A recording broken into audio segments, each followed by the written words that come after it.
Okay, hello everyone. Welcome to my new class. This is me Kashif Azdani, and in today's class I am going to teach you the rise of nationalism in Europe. And in the previous class I have limited the light chapter, and in this class I am going to teach you the history of class 10, and the history first chapter of class 10 is the rise of nationalism in Europe, where we should start from the Frederic Sorio's painting, who was a French artist who has designed a painting who has visualized four prints of the world of social democratics and republics. So let's start our video. Okay, so in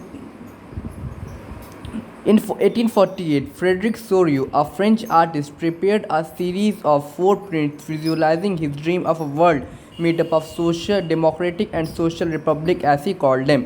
यानी 1848 में Frederick Sorio, जो एक French artist हैं, उन्होंने क्या किया था, मतलब कि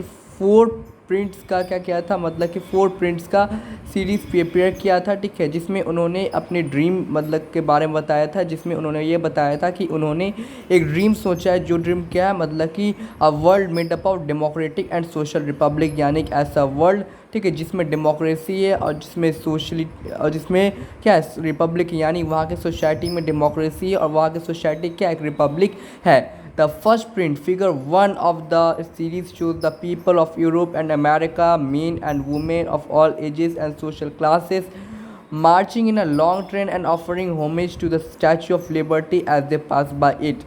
यानी जो सबसे पहला प्रिंट है हमारा, मतलब कि सबसे पहला प्रिंट जो है, ठीक है, ये जो प्रिंट आपको ऊपर में दिख रहा है, इस प्रिंट में मतलब कि ये जो प्रिंट है, इसमें ये शो करता है कि जितने भी यूरोप और अमेरिका के लोग हैं, ठीक है, जितनी भी मेन और वुमेन हैं, सभी एज की, सभी सोशल क्लास की, वो सभी एक लॉन्ग ट्रेन में है, मतलब कि एक लंबी यात्रा में है, ठीक है, और वो स्टैचू ऑफ लिबर्टी को पास कर रही है, ठीक है, और जो मतलब कि कंट्री स्टैचू ऑफ लिबर्टी को पास कर चुकी है, उस कंट्री को लिबरलिज्म मिल चुका है, ठीक है. As you would recall, artists of the time of French Revolution personified liberty as a female figure. Here you can recognize the torch of enlightenment she bears in one hand and the charter of rights of man in the other.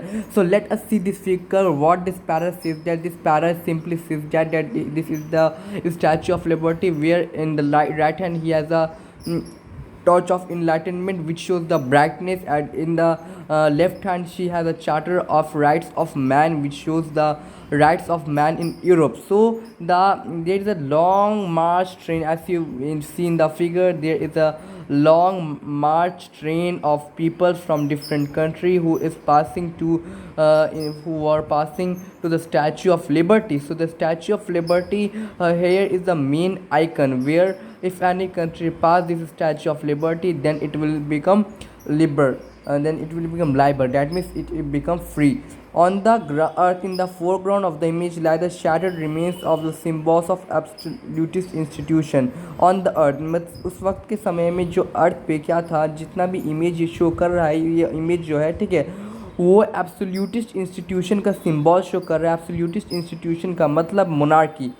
In सोरियोस utopian vision मतलब N dream, और how can I से, utopian vision मतलब simple समझिए कि एक ऐसी चीज़ जो असल में एग्जिस्ट नहीं करती है, ठीक है. The peoples of the world are grouped as distinct nation identified through their flags and national costume. मतलब कि सोरियो की जो यूटोपियन विजन में जो वर्ल्ड के जितने भी लोग हैं, ठीक है, उनको डिफरेंट डिस्टिंक्ट नेशन के तौर पे आइडेंटिफाई किया गया, उनके फ्लैग के तौर पे आइडेंटिफाई किया गया और नेशनल कॉस्ट्यूम के तौर पे आइडेंटिफाई किया गया है, ठीक है.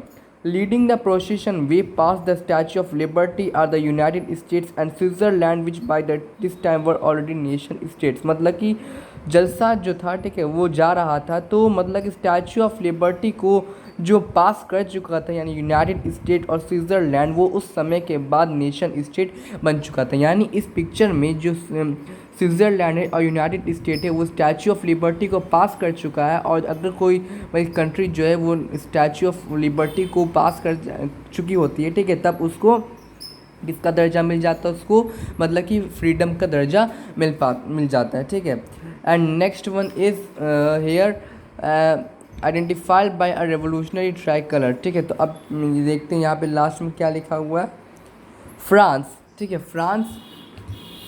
France, identified by the revolutionary tricolor, has just reached the statue मतलब कि फ्रांस जिसके पास रेवोल्यूशनरी ट्राइकलर है वो मतलब कि स्टैचू पर पहुंच चुका है. She is followed by the peoples of Germany bearing the black red and gold flag. मतलब कि उसके बाद किस कंट्री के लोग, जर्मनी के लोग हैं, ठीक है, जिनके पास ब्लैक रेड और gold flag. Interesting, at the time when Sorio created this image, the German people did not yet exist as a united nation. The flag they carry is an expression of liberal hopes in 1848 to unify the numerous German-speaking principalities into a nation state under a democratic constitution.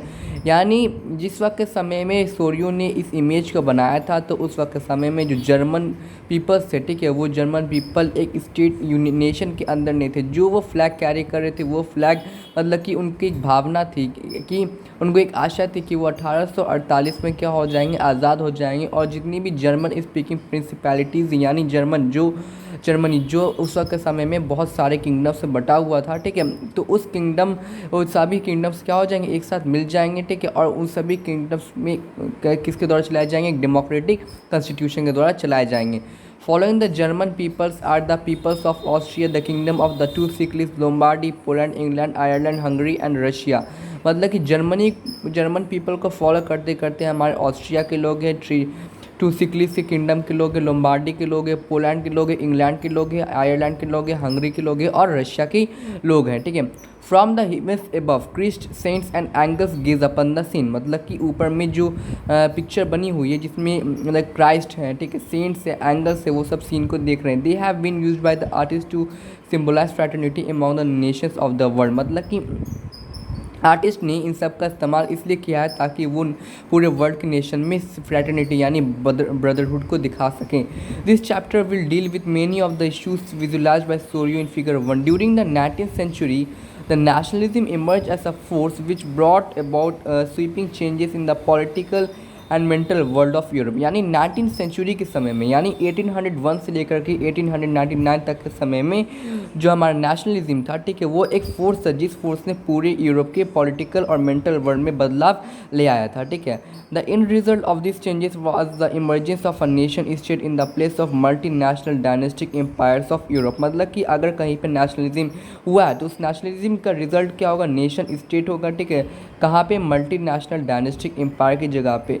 The concept and practices of a modern state in which a centralized power exercises sovereign control over clearly defined territory had been developing over a long period of time in Europe. मतलब कि जो concept है और practice है कि modern state का जिसमें एक सेंट्रलाइज्ड पावर जो है, ठीक है, वो एक क्लियरली डिफाइंड टेरिटोरी के ऊपर सॉवरेन कंट्रोल एक्सरसाइज करती है, ठीक है,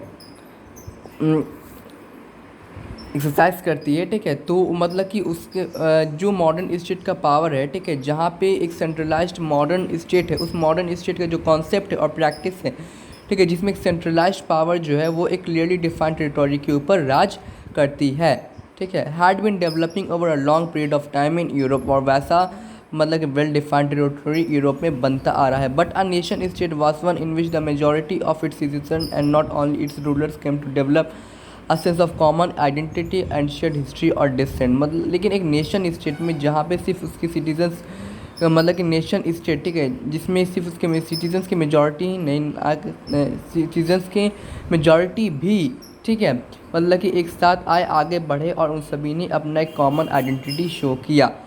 The commonness did not exist from time immemorial. It was forgot through struggles, through the actions of leaders and the common people. यानी ये कॉमननेस जो है, ठीक है, वो मतलब कि इमेमोरियल टाइम से नहीं था. It was forgot through struggles through the action of leaders and the common people. यानी पूरे यूरोप में जितने भी लीडर्स गुजर चुके हैं, जितने भी कॉमन लोग गुजर चुके हैं, उनके संघर्षों के बारे में भी इसमें बताया गया है. This chapter will look at the diverse processes through which nation state and nationalism come into being in the 19th century. यानी इस चैप्टर में हम लोग पढ़ने वाले हैं कि कैसे पूरे यूरोप में मतलब कि यूरोप में नेशनलिज्म का आइडिया आया था, ठीक है. तो ये था हम लोग का फर्स्ट टॉपिक में हम लोग ने इंट्रोडक्शन किया the rise of nationalism in Europe के बारे में. मैं नेशनलिज्म के बारे में एक बार फिर से बता देता हूँ. नेशनलिज्म जो होता है वो एक ऐसा आइडिया होता है जिस आइडिया से लोगों के अंदर नेशन के प्रति एक ऐसी फीलिंग जगती जिससे उनके मतलब कि उनको अपनी कंट्री को एक नेशन बनाने का उनके अंदर मन में एक आइडिया जागता है.